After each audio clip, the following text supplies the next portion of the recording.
ఈ విధంగా పూజా విధానాన్ని ఈ అలంకారాలని చేసుకుంటూ మొట్టమొదటి రోజున తీపి నైవేద్యం పెట్టాలి.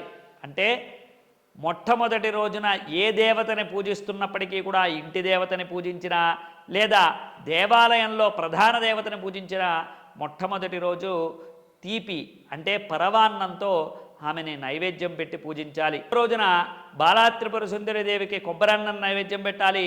మూడవ రోజున గాయత్రీదేవికి దద్దోజనం నైవేద్యం పెట్టాలి. నాలుగో రోజున అన్నపూర్ణాదేవికి చక్కెర పొంగలి నైవేద్యం పెట్టాలి. ఐదో రోజున లలితా త్రిపుర సుందరీదేవికి కేసరి అన్నం నైవేద్యం పెట్టాలి. లలితాదేవికి అన్నంతో చేసినటువంటి కేసరి అన్నం నైవేద్యం పెట్టాలి. అలాగే మహాలక్ష్మీదేవికి రవ్వ కేసరి నైవేద్యం పెట్టాలి. అదేవిధంగా సరస్వతీదేవికి కట్టు పొంగలి నైవేద్యం పెట్టాలి. దుర్గాదేవికి పులిహార అన్నం నైవేద్యం పెట్టాలి. అలాగే మహిషాసురమర్దిని అమ్మవారికి ఆ రోజు నిమ్మకాయతో చేసినటువంటి నిమ్మకాయ పులిహారని నైవేద్యం పెట్టాలి. చివరి రోజైనటువంటి రాజరాజేశ్వరీదేవికి లడ్డూ కానీ లేదంటే అమ్మవారికి తిరిగి మళ్ళీ పరవాన్నం కానీ నైవేద్యం పెట్టాలి. తీపి పదార్థాలు మళ్ళీ విజయదశమి రోజున నైవేద్యం పెట్టాలి.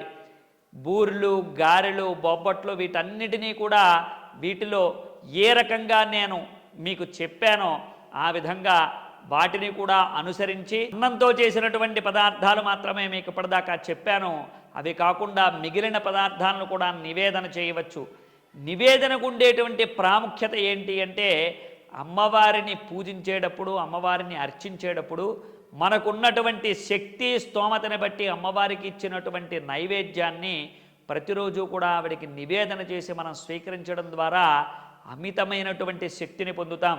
ఆవిడ యొక్క దృష్టి మీరు కష్టపడి చేసినటువంటి పదార్థాల మీద పడినప్పుడు ఆ పదార్థాన్ని స్వీకరించినప్పుడు అమ్మవారి యొక్క అనుగ్రహం పూర్తిగా కలుగుతుంది. అదేవిధంగా ఉదయం పూజ చేసేటువంటి వాళ్ళు ఉదయం నైవేద్యం పెట్టాలి, వాటిని స్వీకరించాలి. నవరాత్రి అన్నారు కనుక ఏ రోజు ఏ దేవత యొక్క అనుగ్రహం కలుగుతుందో ఆ దేవత యొక్క నామాన్ని జపం చేయాలి. బాలా త్రిపుర సుందర్యై నమః, అలాగే లలితా త్రిపుర సుందర్యై నమః, అలాగే అన్నపూర్ణాదేవ్యై నమః అనుకుంటూ ఆ రోజు రాత్రి జపం చేసుకుంటూ ఆ రోజు రాత్రి భోజనం కాకుండా, టిఫిన్ కాకుండా ఈ విధంగా కేవలం ఫలాల్ని మాత్రమే భుజిస్తూ వాటిని స్వీకరిస్తూ ఉండాలి. కాబట్టి ఈ విధమైనటువంటి ఆచారంతో, ఈ విధమైనటువంటి పద్ధతిలో, ఈ విధంగా అమ్మవారిని పూజించేటువంటి పరిక్రమని చేస్తూ ఉండాలి.